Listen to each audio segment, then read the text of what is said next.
Assalamualaikum warahmatullahi wabarakatuh. Alhamdulillahirabbil alamin wa bihi nasta'in ala umuri dunya waddin. Wassalatu wassalamu ala asrofil anbiya'i wal mursalin Sayyidina Muhammadin wa ala alihi wa sahbihi ajma'in, amma ba'du. Ma'asyiral muslimin rahimakumullah. Setiap muslim tentu saja amat mendambakan kebahagiaan. Tidak hanya bahagia dunia, tapi juga di akhirat. Namun, hal itu harus dicapai tidak hanya dengan doa dan harapan, tapi juga harus dengan usaha yang sungguh-sungguh dalam hidup di dunia ini, yaitu dengan beramal soleh yang sebanyak-banyaknya dan sebaik-baiknya. Di dalam Al-Quran, Allah Subhanahu wa Ta'ala berfirman, A'udzubillahi minasyaitonirrajim. Man amila sholihan min dzakarin aw unsa wa huwa mu'minu falanuhyiyannahu hayatan thayyibah wa lanajziyannahum ajrahum bi ahsani ma kanu ya'malun. Siapa saja yang mengerjakan amal soleh, baik laki-laki maupun perempuan, dalam keadaan beriman, maka sesungguhnya akan kami berikan kepadanya kehidupan yang baik, dan sesungguhnya akan kami berikan balasan kepada mereka dengan pahala yang lebih baik dari apa yang mereka kerjakan. Quran Surat An-Nahl ayat 97. Pada saat seorang muslim telah beramal soleh dengan sebanyak-banyaknya, maka dia akan mendapatkan kesempatan untuk berjumpa dengan Allah Subhanahu wa Ta'ala. Allah berfirman, "Faman kana yarju liqa'a rabbih falyamal amalan sholihan wala yusyrik bi ibadati rabbih ahada." Siapa saja mengharap berjumpa dengan Tuhannya, dengan Allah, maka hendaklah ia mengerjakan amal soleh dan janganlah ia mempersekutukan seorang pun dan beribadah hanya kepada Tuhannya. Quran Surat Al-Kahfi ayat 110. Karena itu, kedudukan amal soleh dalam kehidupan manusia di dunia dan di akhirat, maka setiap kita harus berusaha jangan sampai amal yang telah kita kerjakan menjadi sia-sia. Tidak ada nilai apa-apa di sisi Allah. Oleh karena itu, setiap kita harus memahami prinsip-prinsip amal soleh dan berusaha mewujudkannya dalam kehidupan ini.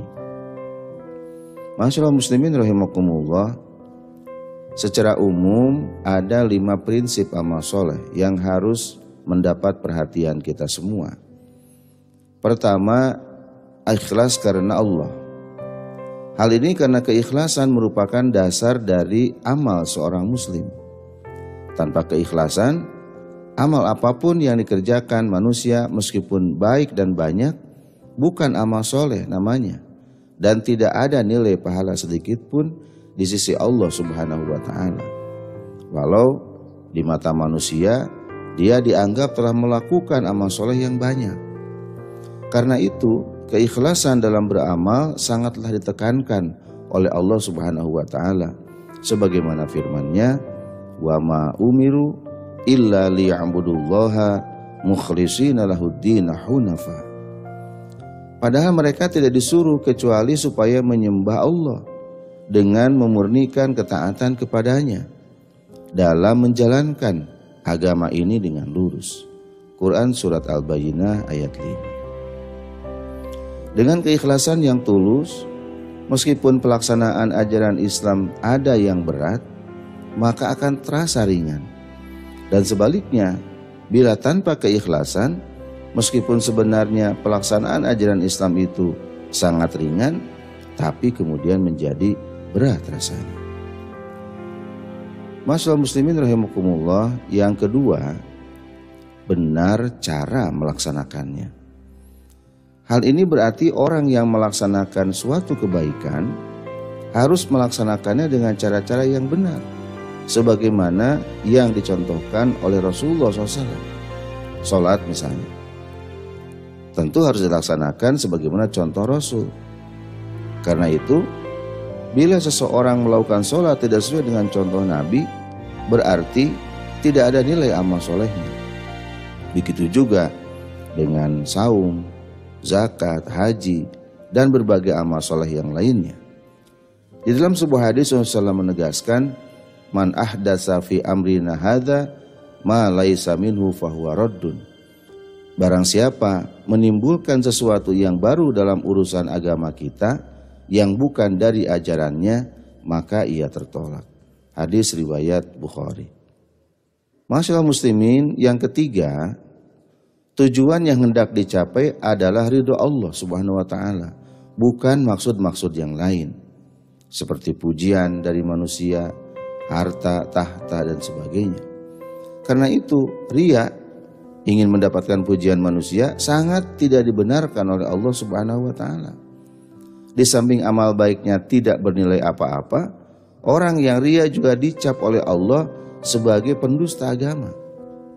Allah berfirman, fawailul lil musallin alladzina hum an salatihim sahun alladzina hum yuraun wa yamna'unal ma'un.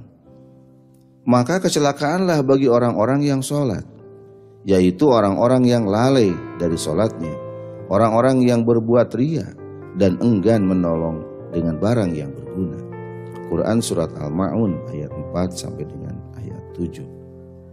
Di dalam ayat lain Allah berfirman, ya ayyuhalladzina amanu la tubtilu shadaqatikum bil manni wal adza kalladzi yunfiqu malahu ria'an nas. Hai orang-orang yang beriman, janganlah kamu menghilangkan pahala sedekahmu dengan menyebut-nyebutnya dan menyakiti penerima sedekah itu, seperti orang yang menafkahkan hartanya karena riya kepada manusia.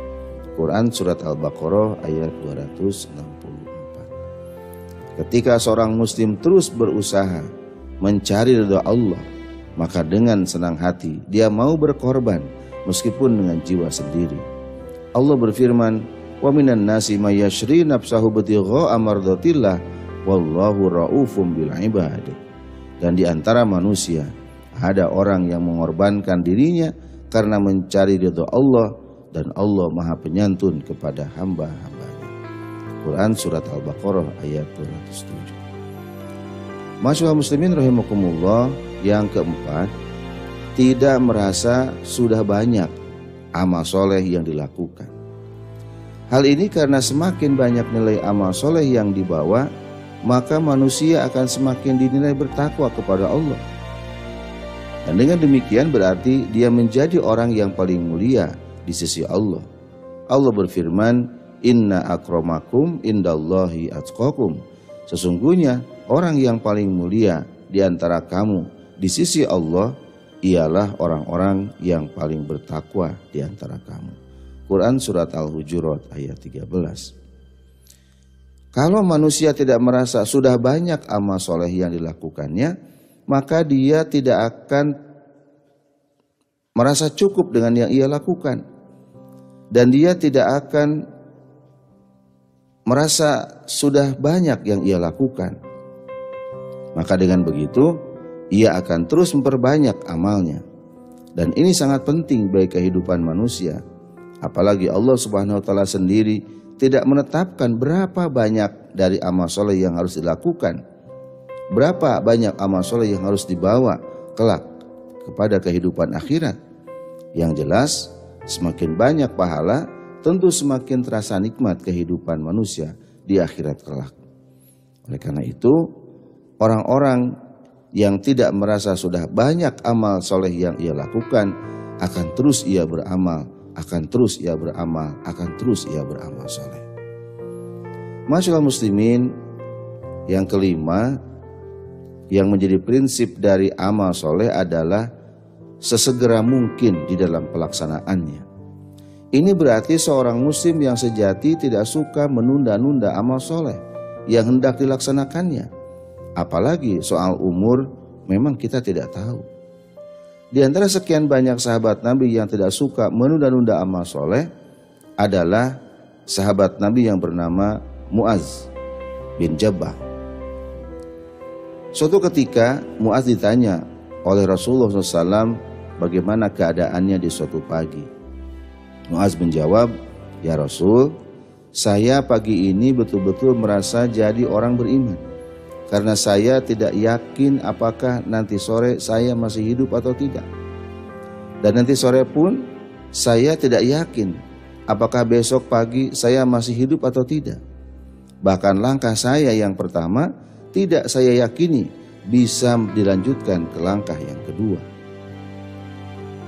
Dengan sikap seperti itulah, seorang muslim akan selalu terbayang-bayang pada kematian yang membuatnya tidak berani menunda-nunda amal soleh. Rasulullah SAW bersabda, "Badiru bil a'mali sholih, fasatakuna fitan kaqita'il lailil muslim, yusbihu rajulu mu'minan wa yumsi mu'minan, wa yusbihu kafiran yabi'u dinahu bi ardi minad dunya." Segeralah melakukan amal soleh, sebab akan terjadi fitnah besar sebagaimana gelap gulita malam. Ketika itu seseorang di pagi hari mukmin, tiba-tiba pada sore hari berbalik kafir, menukar agama karena sedikit dengan keuntungan dunia. Hadis riwayat Muslim. Di samping itu, setiap manusia pasti akan mati. Sementara saat kematian itu, seorang muslim dituntut untuk berada dalam keadaan tunduk dan patuh kepada Allah. Karena kematian selalu mengintai 24 jam setiap harinya, maka seorang muslim tidak akan menunda-nunda amal soleh yang hendak dikerjakannya. Sebab memang dia tidak tahu kapan akan meninggal. Dan bagi seorang muslim, yang penting adalah bukan kapan dia meninggal dunia, melainkan dalam keadaan bagaimana dia meninggalkan alam dunia ini. Dan dalam keadaan, apakah dalam keadaan tunduk atau dalam keadaan durhaka kepada Allah Subhanahu wa Ta'ala. Dengan demikian menjadi jelas bagi kita bahwa iman memang tidak cukup hanya sekedar pengakuan, tapi iman itu harus dibuktikan dengan amal soleh yang sebanyak-banyaknya dan sebaik-baiknya. Dengan iman dan amal soleh itulah seorang muslim akan mencapai kebahagiaan hidup yang hakiki di dunia maupun di akhirat. Masyaallah muslimin rahimakumullah. Demikian yang dapat disampaikan. Mohon maaf jika ada kesalahan. Hadanallahu wa iyyakum ajma'in. Wassalamualaikum warahmatullahi wabarakatuh.